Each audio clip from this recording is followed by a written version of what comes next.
پورا کرو. تو اس تمام کو جب وہ پہنچا دیتے تھے، اگر نہ پہنچایا ہوتا تو لوگوں کے لیے قیامت کے دن ایک موقع ہوتا ہے، اللہ ہمیں تو معلوم نہیں تھا، ہمیں تو بتایا نہیں گیا کہ یہ شے حرام ہے، یہ حلال ہے، یہ جائز ہے، یہ ناجائز ہے، یہ فرض ہے تم پر، اور یہ چیزیں جو ہے تمہارے لیے ممنوع ہیں، ہمیں تو نہیں بتایا گیا. تو یہ حجت ایسی ہوتی، اگرچہ دنیا کی عدالتوں میں تو ہم یہ کہتے ہیں کہ ignorance of law is no excuse. کوئی شخص یہ نہیں کہہ سکتا مجرم جی مجھے تو قانون معلوم نہیں. بھائی معلوم تھا یا نہیں تھا، تم نے قانون توڑا ہے، اب تمہیں سزا ملے گی.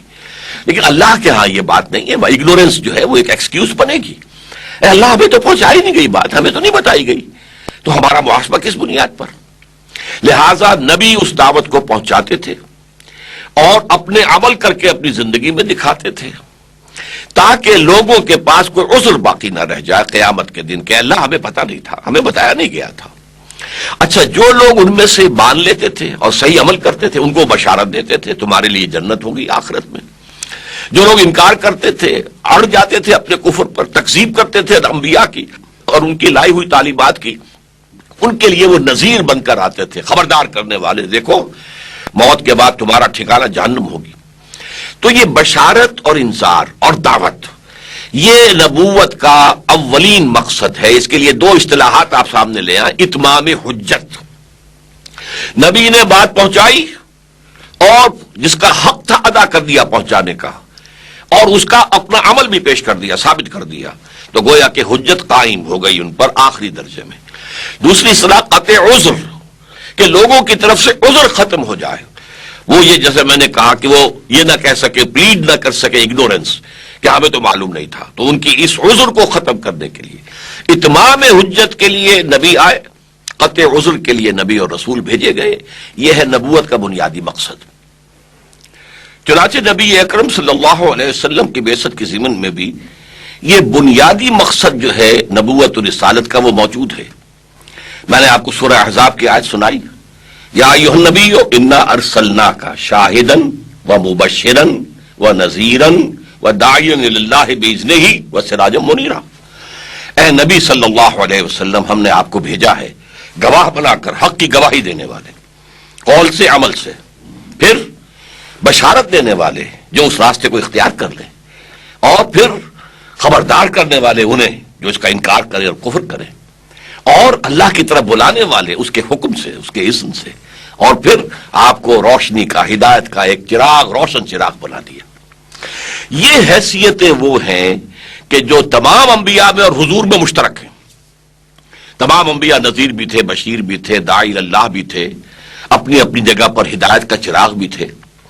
لیکن ان حیثیتوں میں بھی حضور کی ایک تکمیلی شان ہے، ان تمام حیثیتوں میں بھی آپ کی ایک اتمامی کیفیت ہے. لیکن وہ بات جو خاص آپ کے اوپر کی گئی وہ ہے کہ یہ جو نظام زندگی تھا اب یہ ظلم کا اوپر استوار ہو چکا ہے، ایکسپلائٹیشن ہے. بادشاہ بیٹھے ہوئے عیش کر رہے ہیں محلوں کے اندر، مخملی گدوں کے اوپر، اور ان کے لیے ساری جو محنت ہے کسان کر رہا ہے کھیت کے اندر، محنت خون پسینہ، اس کا عیش کرتا ہے جاگیردار اور بادشاہ. اسی طریقے سے کام کر رہا ہے، کوئی لوہار کام کر رہا ہے، کوئی ترخان ہے، کوئی کپڑا بن رہا ہے، ان پر ٹیکس لگا ہے، ٹیکس دو. اور اس ٹیکس سے جو ہے وہ جاگیرداروں کی بھی حویلیاں بنیں گی اور بادشاہ کے محل بنیں گے، اور بادشاہ جو ہے وہاں پر اپنی فوج بھی اسی ٹیکس سے اٹھائے گا، بڑھائے گا، انہیں منظم کر کے کھڑا کرے گا کہ اگر کہیں کوئی بغاوت کرے، کوئی کلمہ بغاوت کرے تو اس کا سر کچل دیا جائے.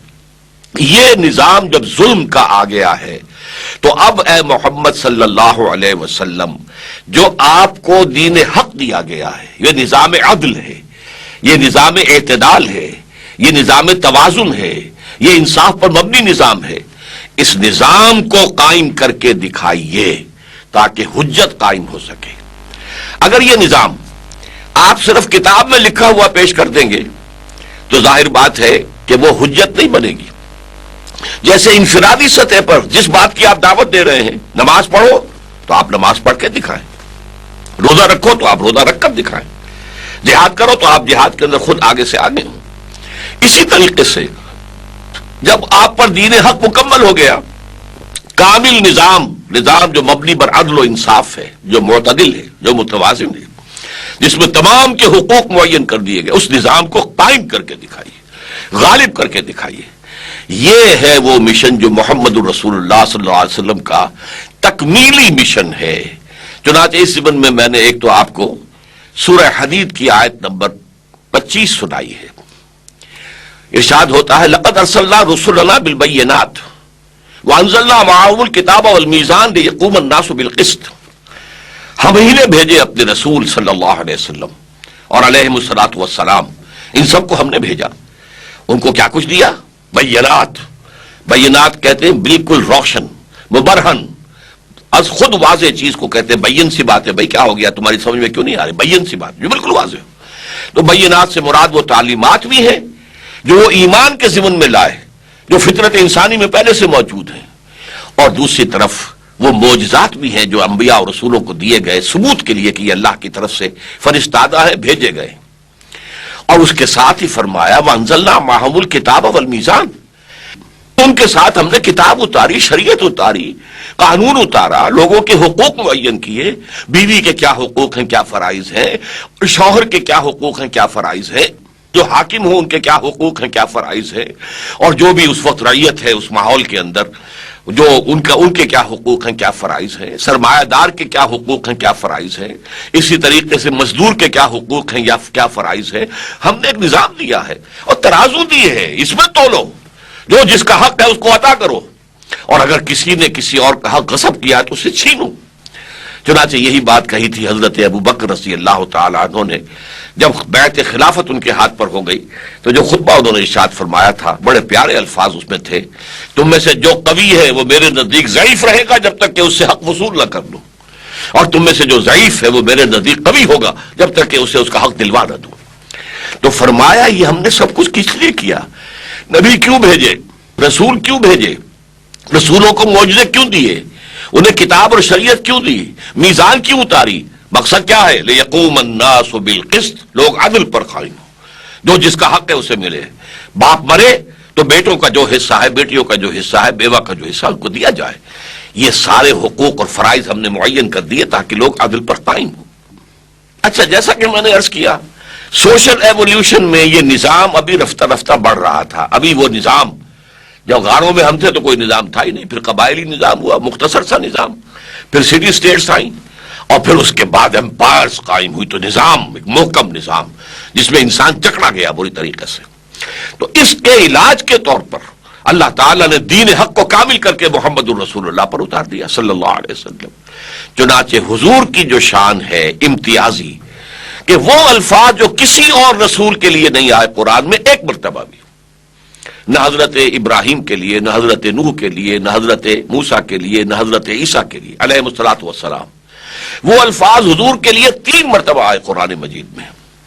هو الذی ارسل رسولہ بالہدی ودین الحق لیظہرہ علی الدین کلہ، وہی ہے اللہ جس نے بھیجا ہے اپنے رسول کو صلی اللہ علیہ وسلم الہدا دے کر، دین حق دے کر، تاکہ غالب کریں اس دین حق کو پورے کے پورے دین پر، کلہ ہی کے دونوں معنی ہو سکتے یا تمام کے تمام ادیان پر۔ اور یہ بحث ہم پہلے کر چکے، دین کسے کہتے ہیں؟ نظام کو۔ دین الملک ذکر ہے سورہ یوسف میں، بادشاہی نظام۔ بادشاہ جو ہے حاکم ہے، مطلق ہے، سوورن ہے، سوورنٹی بلانگز ٹو ہم، وہ جو بھی کہہ دے گا وہ قانون ہے، اور وہ در حقیقت اس قانون کی خلاف ورزی کرنے والوں کو سزائے دے گا، اور قانون کے مطابق بلکہ اس نظام کی خدمت کرنے والے جانثاروں کو وہ تمغے بھی دے گا، وہ خلعتیں دے گا، وہ اور انعامات دے گا، جاگیریں دے گا۔ یہ بادشاہی نظام۔ اللہ کا نظام کیا؟ اللہ کو حاکم مطلق مانو، اور اللہ کے رسول کو اس کا نمائندہ مانو، یہ دین ہے۔ اور ان دونوں کی اطاعت پر مبنی نظام ہونا چاہیے، تمہارا انفرادی بھی اجتماعی بھی۔ انفرادی سطح پر بھی اللہ کے بندے بنو اور رسول کے پیروی کرو صلی اللہ علیہ وسلم، اور اجتماعی سطح پر بھی تمہارا سیاسی، معاشی، معاشرتی نظام اللہ اور اس کے رسول کی ہدایات کے مطابق ہونا چاہیے۔ اس کو غالب کرو، قائم کرو۔ اس قائم اور غالب کرنے کی کیا وجہ ہے؟ اس لیے کہ اب اگر یہ دین حق پیش کرتے ہو دنیا کے سامنے، تو جب تک اسے قائم کر کے دکھاؤ نہ، اتمام حجت نہیں ہوگا۔ جیسے ذاتی سطح پر جو تعلیم دی آپ نے کر کے دکھا دی، اب اجتماعی نظام دے رہے ہو تو اجتماعی نظام کا ایک نمونہ قائم کر کے دکھاؤ۔ یہ در حقیقت ہے جو مشکل کام تھا۔ جو کام مشکل تھا وہ میرے حوالے کیا گیا. حضور صلی اللہ علیہ وسلم پر مشکل ترین کام دین کو غالب کرنا